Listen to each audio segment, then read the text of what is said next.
we're going to mainly talk through the difference in W-9s and W-2s, especially since the Department of Labor, who work on auditing these two topics at all sizes of businesses within the United States, has been putting a lot of emphasis on misclassification, especially right now with the gig economy, right?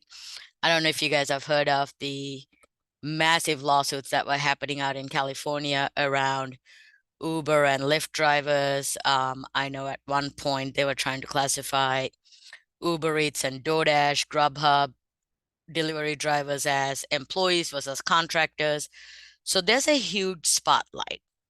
And one of the things that as time goes on, I am noticing within small businesses is a lot of small businesses start off by using contract employees to do a stopgap before you can really afford to hire full-time W-2 employees. So I really want to go through the difference between the two and things you need to have in place and what you need to look at before you hire either and making the decision on what's right for your business. So an employee, right? They're either paid by hourly or by salary. And oh, by the way, there is a test for both. So even inside a W-2 employee, you got to make sure you have them properly classified as a exempt salary employee or non-exempt hourly employee.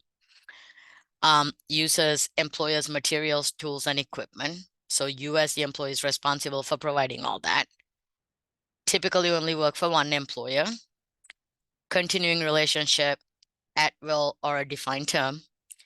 And the employer decides the manner and means of performing, meaning you get to direct when do they work, what do they do, how do they do it, and where do they do it. And then you decide the work that is performed.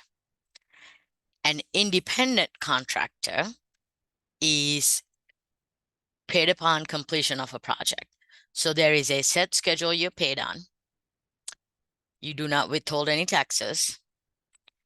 They provide their own material. They have multiple clients. Temporary relationship until the project is complete or the contract's out. The contractor decides the manner and means of performing, and then the contractor and client agrees on the project scope. So I am a perfect example of an independent contractor. I am my own entity. If you hire me for your company, I am not your employee. I am an independent contractor that work as a consultant that does the work that you need me to do, or we agree upon mutually, this is what is needed.